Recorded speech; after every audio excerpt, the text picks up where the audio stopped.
كان waxaa qayb weyn ka qaadanaya maamulka gobolka Shabeellaha Hoose iyo maamulka degmada Afgooy garoonka waxaa si lagu dhisi doonaa iska wax u qabso ah cid wax ka masugi doono annaga gacmeena macnaha ku dhisan doono qof walba waxaan rabnaa inuu qayb ka noqdo ganacsatada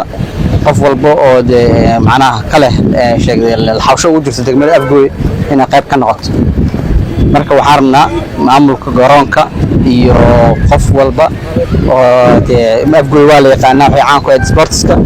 waxa dalka ka maqan dhammaan ciyaartooydii degmada Afgooy oo caanka ku ahayd iyagana waxaan rabnaa inay si iska wax u qabso ah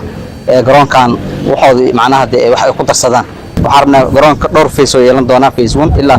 phase 3 ilaa phase 4 yeelan doona hadda waxaan sameyn doonaa waa dhagax dhigeena garoonka waa la wareejinaa meelihii taageeraha ay ku ciyaari lahaayeen aan la diyaarinaa kadibna waxaa la sameyn doonaa qaabkii garoomada caalamka ah in roogii loo raadiyo marka intaasba waxaan sameyn doonaa iska wax u qabsan ku raadin doonaa gudoomiyaha gobolka Shabeellaha Hoose Ibraahim Aadan Cali Najax ayaa sheegay in maamulka gobolka uu si buuxda u garab taagan yahay dadaalada horumarineed ee degmooyinka gobolka isagoo ku bogaadiyay maamulka degmada Afgooy iyo bulshada deegaanka ka qayb qaadashada mashruucyada muhiimka ah oo kaalin weyn ka qaadanaya nabadda iyo isdhexgalka iyo bulshadan ku nool degmada Afgooy gudoomiyaha maamulkiisa dhammaan iyo ciidamada amniga waa u mahadcelinayaa runtii dhagaxdhiga maanta garoonkan waxay farxad u tahay oo guul u tahay iyo dadaal maamulka si guud ahaan uu ku dadaalayo u tahay bacda sportiska degmada Afgooy oo ah dad runtii saaxiib la ah sportiska dhalinyaro fara badan oo ciyaaraha daneeyo oo xiiseeyana ay runtii ay ku nool yihiin